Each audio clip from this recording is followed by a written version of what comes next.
J.J. Watt has signed with the Arizona Cardinals. How about that? Nobody, and I mean nobody, had the Arizona Cardinals on their list. It's my second favorite team behind the Dallas Cowboys, but they didn't make the playoffs last year. Yeah, I mean, the Cardinals have some promise, though. In terms of J.J. Watt, he'll play as long as he wants to play and as long as he can play at a competitive level. But who knows? This really elevates the Cardinals. This is the Rod Pedersen Show.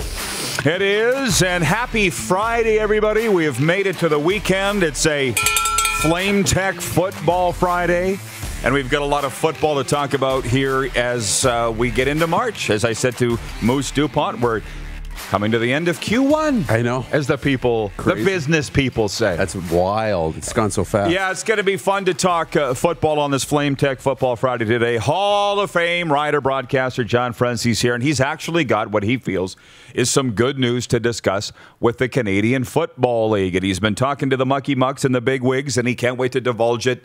He'll be here in segment 2 and for the rest of the show. Darren Urban covers the Arizona Cardinals for ArizonaCardinals.com. He's covered the Cardinals for 22 years, I think his Twitter bio said. He's seen a lot of ups and downs in that time. Darren Urban from ArizonaCardinals.com will be joining us to talk about the addition of J.J. Watt. But I'll be honest, I'm more interested to know the future of Chris Streveler. Mm-hmm. He would know. I would think he would know. I would think he would have an idea. Don't the coaches bring the guy from the website into their office in those personnel meetings? Yeah. So he'll be, no, I say that facetiously because they don't, but I'm guessing Darren Urban would know. And Justin Dunk will be with us from 3downnation.com to kick off hour 2 in the second half kickoff. And for our viewers on Game Plus TV across all 10 provinces and 31 states, we will be breaking away at 1:45 Eastern to bring you Swiss League hockey. So be prepared for that. But let's hit the quick 6 show topics, please, Director Jordan, if you don't mind. Probably wondering why I'm a little as chipper as I seem, given the loss of a really close friend yesterday. Chris Schultz, the Argos and Dallas Cowboys alum. Can you put the photo up, Clark, if you don't mind? Passing away yesterday at the age of 61. I think he's got it. There he is. I took that photo out front of the Sheraton in Hamilton. It was a video that Chris Schultz was sending to my mom, asked me to record for my mom. Chris Schultz passing away at the age of 61 of a heart attack. And I don't know where to start with Schultz. I'm chipper because I'm taking a little different approach. Listen, I'm somewhat cried out this morning on it. There's been tears with the loss of Chris Schultz. But what I think a lot of people don't understand, yeah, we're very close friends. I'm wearing this Dallas Cowboys pullover in his honor today. Chris Schultz grew up in Burlington, Ontario, saying, I want to play for the Dallas Cowboys. As an offensive lineman, he was a walk-on at Arizona, where he was a psychology major. Drafted by the Dallas Cowboys, played for the Dallas Cowboys. In his first game, he was starting as a rookie, and he was lined up in the tunnel to come out for the Cowboys at home in Texas Stadium, and he was crying, tears down his face. Legendary coach Tom Landry came up and swatted him on the butt with his papers and said, you better wipe those tears out of your eyes. You're going to get run over. He spent 4 years there with the Dallas Cowboys, and then, of course, he came home to the Argos. The stories are legendary, and we'll probably sprinkle some of the stories in as we go along here, but won a Grey Cup with the John Candy Argos, named to the Argos all-time team, and then 20 years on TSN, on the CFL on TSN panel. Ultra introvert. Ultra introvert. And how did Schultz and I get to be close? Well, we worked parallel time in the Canadian Football League together, and guys like us tend to find each other. Okay, so that's how we got close. But he'd come down to the hotel in Hamilton or Toronto whenever the Rough Riders were there. We would spend time together. We walked up and down King Street in Hamilton all night one night. And I know I told you that story, but people were hanging out of their houses, hanging off of him. Chris Schultz, we love you. Oh, Chris, we love you. I said, is this what it's like? He goes, coast to coast, man. Some lady came up, homeless lady, and asked him for money. He peels off a brown one and gives it to her. I said, $100, Schultz, $100 you're giving this lady? He says, she needs it more than I do. That's Chris Schultz. I remember him coming into the Delta Hotel in downtown Toronto. The Riders were staying there. I was just telling this story the other day. I just talked to him on Tuesday, okay? He's 6'8", so he comes into the lobby of the Delta. He's like this. Underneath the door as it slid open. That's how big he is. He picked me up. I'm 6'3", okay? He swung me like a teddy bear. My legs were dangling like a doll. And I remember the rider coaches were like, "You're buddies with Chris Schultz?" I said, "Best friends." Asked him to come on this show many times. He wasn't confident in his own ability to get his phone working to come on. That's why he's always said no. And then over the last year, he'd been texting me probably once a month saying, "Things are great, just checking in, hope they're great with you." And then on Tuesday, he said, "I'm going live on Clubhouse. Please join me on Thursday at 10 a.m. or something. Topic, the future of football." I'm like, "You're going live on Clubhouse, Schultz. You don't trust yourself to do a Zoom meeting." But somebody, somehow, he's going to do this. And so the point is while it's sad that he passed at a heart attack at 61, as I've been telling people today, that's the way I want to go. Maybe not as early as the age of 61, but Chris Schultz died as a happy man. He's accomplished everything. I got him to write a speech one time. I said, "Schultz, come out here. I can get you 10 grand a night speaking at dinners. You got an unbelievable story." He goes, "Okay, I'll get to work writing on the speech." 2 weeks go by, and I call him, "Schultz, what's taking you so long?" And he's like, typing it out. I'm like, he's not a 70 words per minute guy. Lynch, we're on the air here. So Chris Schultz aptly should go in the Canadian Football Hall of Fame in both the media wing and the player wing, right? So, and was, Mike Hogan, the voice of the Argos, I tried to get a hold of him last night. Justin Dunk's the one that let me know about this news. And I called Hoagie, and Hoagie's very upset. Mike Hogan, the voice of the Argos, he loved you. And you know that. So, while tears are shed over Chris Schultz, the guy's leaving with no regrets, and he died happy. He found happiness. That's the destination that we're all trying to find, I think. That's right. So that's my take on Chris Schultz. I know it was very long, but he deserves it. To point two of the quick six, and I'm sure, sorry, but Walter Gretzky, same thing. How do you put Walter Gretzky at number 2? And the only reason is because Schultz, he was a very close friend of mine. We got a photo, of course, of Walter Gretzky here. Walter passing, and I was a little surprised. I thought he was older than what he passed at age 82. 82. I thought he was too. Yeah, I thought he was old. Now, when I've done events with Walter, I've been around him a lot. Not nearly as much as Schultz, but everything you've seen on SportsCenter, everything they're saying is true about Walter. Just a very, very kind man. That brain aneurysm that he had in the early 90s took a lot out of him. Particularly, I think, a lot to do with his memory. But not his kindness. So I remember one time in an airport in Calgary, he was waiting for a flight. We were connecting somewhere. I ran into the gift shop, bought a little mini stick, like this, and a marker, and I went to go get him to sign it. So he signed it, W. Gretzky, and here's the thing. He's like, as he's signing it, "So, did you play hockey, son?"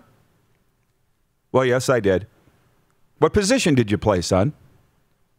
"I wasn't 10, I was 35. Canada's hockey dad. That's why they call him Canada's hockey dad, not just because he's Wayne's dad, but because he cared. "Where did you play, son? Who was your coach? Who did you like best?" That was Walter Gretzky. He cared. He cared. That's cool. So I don't have all the stories that I see the TSN guys and Sportsnet guys do about Walter Gretzky, but I do have some. And it was a pleasure to know him. And there's another guy leaving with no regrets. Hell of a life. Now, you'll have to forgive me as we move on in the Quick Six show topics here. My focus hasn't entirely been on hockey.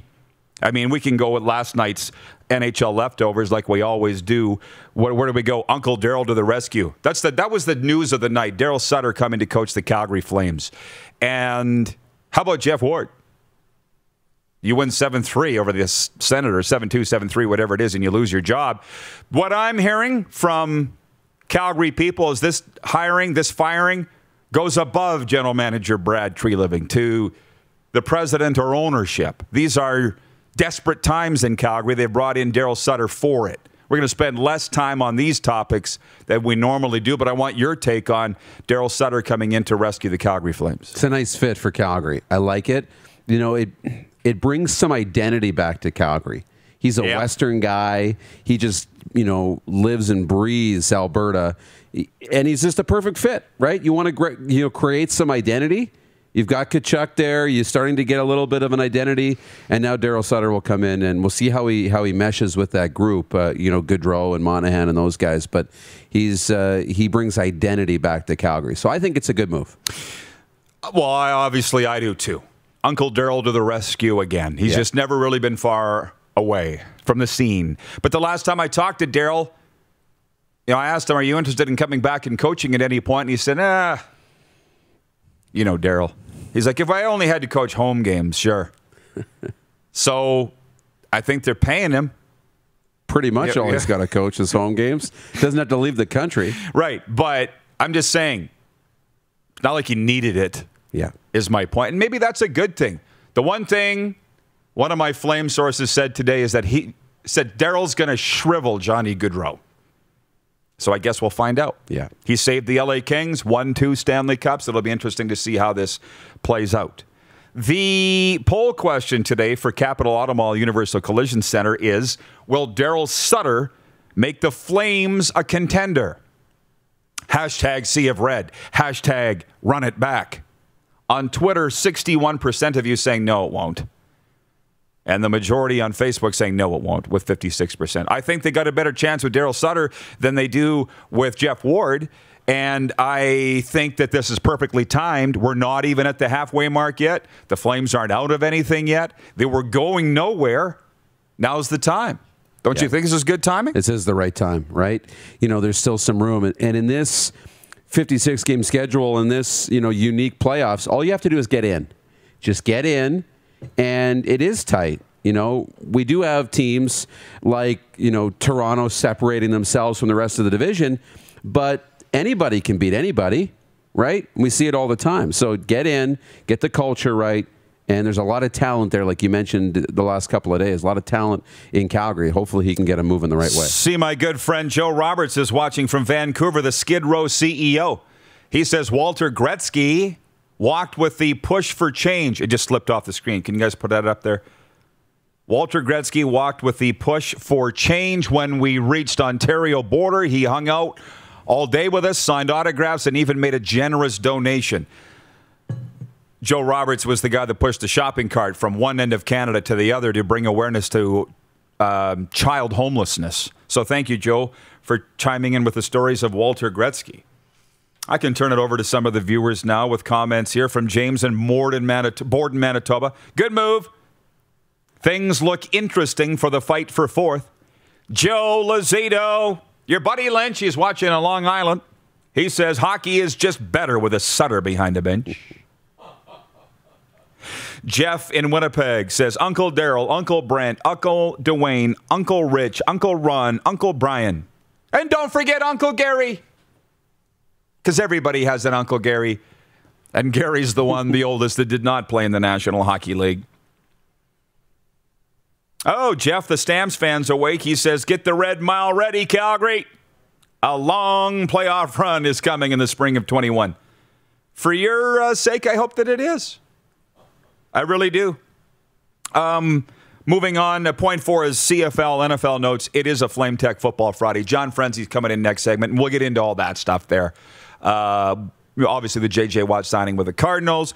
Good news with Dr. Bonnie Henry in BC, their top doctor, saying that whatever this means, obviously I've had a busy 24 hours here. I haven't really been reading the Vancouver news, the BC news, but she says we'll be in post-pandemic life by the summer. If I can just say this, Darren, I don't necessarily know what that means. I talked to a coach in BC in Vancouver this morning, and he said, we have rules for this, and we can't go here, we can't go there, but my son works in a restaurant, and they're packed to the rafters every night. It's not 50% capacity. He goes, the right hand doesn't know what the left hand's doing. It's mixed messaging. So while it appears everything's going the right way, I'll just sit back and hope that Dr. Bonnie Henry saying post-pandemic life means large gatherings and open-air stadiums. And means pre-pandemic life. Pre-pandemic life, exactly. And I'm not sure that's going to happen, but you can see why CFL fans that have just been clinging, hoping, praying for any good news would think that this means the CFL will play. I'm not sure that it means that. That's what I'm seeing, right? When they say that, I'm seeing a lot of comments. Well, it means the BC Lions are going to play and we're going to have fans back in the stands. I don't know what that means. I guess, post-pandemic life, whatever that looks like. Some people are saying post-pandemic life means we'll always wear a mask, right? And I don't want to listen to those, those people because, I'm hoping that we can go back to what we had before. But, yeah, we'll have to wait and see. Chris Bird's watching in Toronto. He says they're cleaning up Yonge Street as we speak. Are you being facetious? Or are they actually cleaning it up and letting people out of their homes in Toronto? I don't understand. Because they're planning a parade in Calgary. They're planning a parade in Toronto. There can only be one parade. I think maybe they had the parade after the sweep of the Oilers, and now they're cleaning it up. It's over. That's my point. The Squad Cast. You know the guys from the Squad Cast? They're our American Hockey League podcast here. We're the National Hockey League podcast and live show. They're the American Hockey League podcast. Their terms, not mine. They said, hey, Dupe's got a haircut. I should have mentioned that.